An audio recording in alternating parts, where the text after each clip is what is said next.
Hi అండి, నేను మీ విజయ. ఈరోజు వచ్చేసి ఒక మంచి స్వీట్ రెసిపీతో వచ్చేసాను. ఇది ఎక్కువ స్వీట్గా కాకుండా లైట్ స్వీట్నెస్తో చాలా ఐస్ క్రీమ్లా చాలా సూపర్గా ఉంటుంది. ఇదేంటంటే క్యారమిల్ మిల్క్ పుడ్డింగ్. ఈ రాబోయే క్రిస్మస్కి కానీ న్యూ ఇయర్కి కానీ అప్పటికప్పుడు 10 నిమిషాల్లో స్వీట్ని ఇలా ప్రిపేర్ చేసుకుని ఎంజాయ్ చేస్తారని ఈ పుడ్డింగ్తో వచ్చేసాను. ఇది మిల్క్ పుడ్డింగ్ అనమాట. చూస్తున్నారుగా ఎంత ఎమ్మీగా ఉందో. దీన్ని ఎలా తయారు చేసుకోవాలో చూద్దాం. ముందుగా స్టవ్ మీద ఒక ప్యాన్ పెట్టి ఒక 2 నుంచి 3 టేబుల్ స్పూన్స్ షుగర్ని వేసి కొద్దిగా వాటర్ వేసి స్టవ్ని మీడియం ఫ్లేమ్లో పెట్టి ఇలా పంచదారని కరగనిచ్చి దీన్ని క్యారమిల్లా మారే వరకు ఎక్కువగా కలపకుండా మాడిపోకుండా ఇలా స్లోగా కలుపుకుంటూ ఇలా క్యారమిల్లా ఫామ్ అవనివ్వాలి. ఇది ఇలా క్యారమిల్లా ఫామ్ అయిన తర్వాత దీనిలో గడ్డ కట్టేయకుండా ఉండడం కోసం ఒక 2 నుంచి 4 నిమ్మరసం చుక్కల్ని పిండుకోవాలి.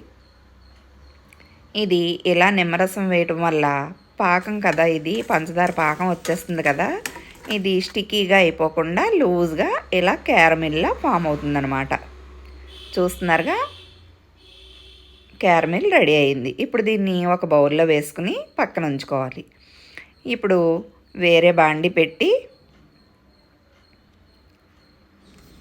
దీనిలో ఒక 1/2 లీటర్ వేసుకుని ఇందులోనే ఒక 4 నుంచి 5 స్పూన్ల పంచదార కూడా మీ టేస్ట్కి తగ్గట్టుగా షుగర్ వేసుకుని అవి మీడియం ఫ్లేమ్లో పెట్టి మరగనివ్వాలి. ఇప్పుడు ఇక్కడ ఒక కప్పులో పాలు తీసుకుని కాచి చల్లార్చిన పాలు ఒక 1/2 కప్పు పాలు తీసుకుని ఇందులో కస్టర్డ్ పౌడర్ వేసుకుని ఇలా లమ్స్ లేకుండా బాగా కలుపుకోవాలి.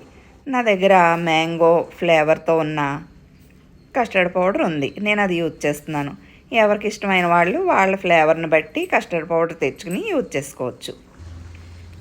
ఇప్పుడు ఈ పాలు కాగిన తర్వాత మనం కలిపి పెట్టుకున్న కస్టర్డ్ పౌడర్ని మిశ్రమాన్ని ఇలా లమ్స్ లేకుండా తిప్పుకుంటూ ఇందులో పోసి పాలు బాగా దగ్గర పడే వరకు చిక్కపడనివ్వాలి.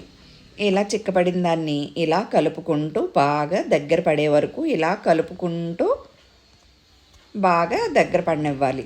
ఇది ఇలా కలపకుండా ఉంటే అడుగు పట్టేస్తుంది కాబట్టి కలుపుకుంటూ దగ్గర పడే వరకు ఉడికించుకోవాలి. ఇందులో డ్రై ఫ్రూట్స్ ముక్కలు కానీ టూటీ ఫ్రూటీ ముక్కలు కానీ వేసుకుంటే బాగుంటుంది. నేను టూటీ ఫ్రూటీ ముక్కలు వేశాను. ఇప్పుడు ఇది ఇలా దగ్గర పడిన తర్వాత స్టవ్ ఆఫ్ చేసి కిందకి దించుకుని బాగా చల్లారిన తర్వాత మనం క్యారమిల్ వేసిన బౌల్లోకి దీన్ని షిఫ్ట్ చేయాలి.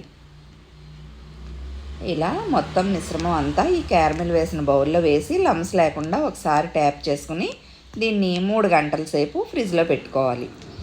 ఇలా ఫ్రిడ్జ్లో పెట్టుకోవడం వల్ల ఇది స్టిక్కీగా తయారయ్యి మనకి కేక్ మాదిరిగా వస్తుంది. చూస్తున్నారుగా, 3 గంటల తర్వాత ఇలా చుట్టూ ఒకసారి డీమౌల్డ్ చేసుకుని దీన్ని ఇలా రివర్స్లో ఒకసారి ట్యాప్ చేసుకుంటే క్యారమిల్ మిల్క్ పుడ్డింగ్ రెడీ. చూస్తున్నారుగా, చూస్తుంటేనే నోట్లో నీళ్ళు ఊరిపోతున్నాయి. పిల్లలు చాలా ఇష్టంగా తింటారు. ప్రతిసారి ఐస్ క్రీమ్లు స్వీట్సే కాకుండా ఇలాంటి వెరైటీ స్వీట్స్ను కూడా పిల్లలకి రుచి చూపిస్తూ ఉంటే ఎంతో ఇష్టంగా తింటారు. వచ్చేది క్రిస్మస్, జనవరి 1 ఇలాంటి పండుగలు వస్తున్నాయి కదా, ఈ పండుగలకి ఇలా ఈజీగా 10 నిమిషాల్లో ఈ క్యారమిల్ పుడ్డింగ్ని చేసుకుని ఎంజాయ్ చేస్తారని ఆశిస్తున్నాను. చూస్తున్నారుగా, క్యారమిల్ పుడ్డింగ్ రెడీ. నా వీడియో మొత్తం చూసి నచ్చితే లైక్ చేసి షేర్ చేసి సబ్స్క్రైబ్ చేసుకోండి. థ్యాంక్ యూ అండి.